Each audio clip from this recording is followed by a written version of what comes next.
Your team has bounced back from tough nights like this. I think of Game 3.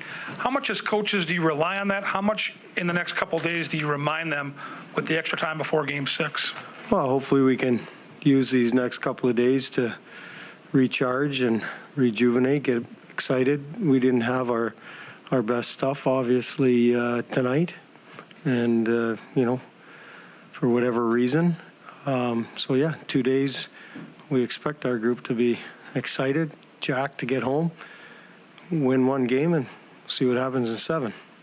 Dean, just your thoughts on the Foligno Major and just, if you had to drop a worse way to start a game, I don't know how. That had to set you guys back. Yeah, it took some life out of us for sure with everything that's gone on and all the whining and stuff about everything.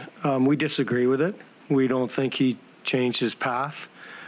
He could have changed his path and probably stepped in hard. If anything, their guy changed the path.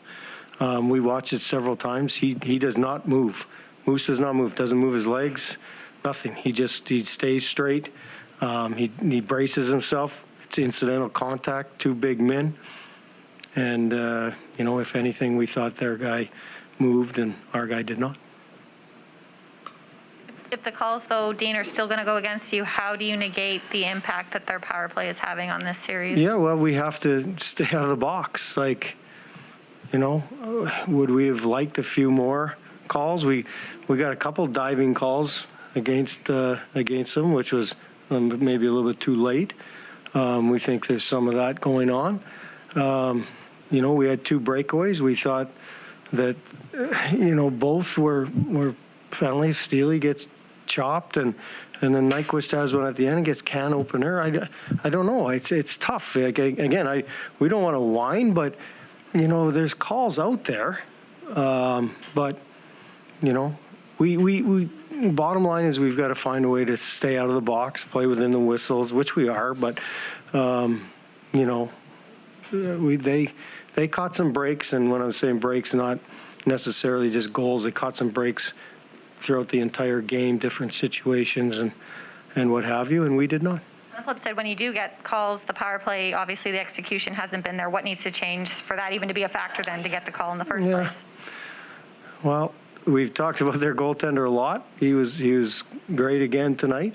We had some real good looks, close, tight in, we've got to find ways to not only score goals on our power play, but generate some more in zone, some more. We've talked about it the other night as far as getting to the net and getting in his eyes, so that he doesn't see as many as he does, because obviously he's in one right now.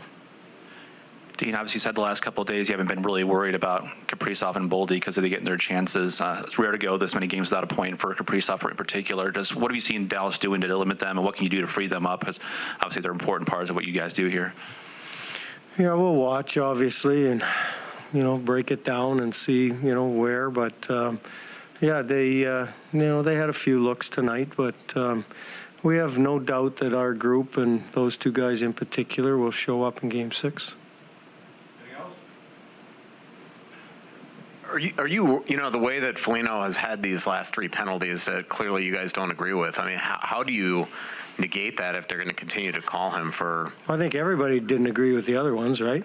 It's not just us. Yeah. This one, maybe other people, I don't know, until you hear what's going on. But as far as I know, the other 2, nobody agreed with.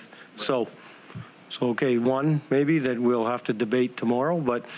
How do you ask a guy to change his game? What do you want him to do?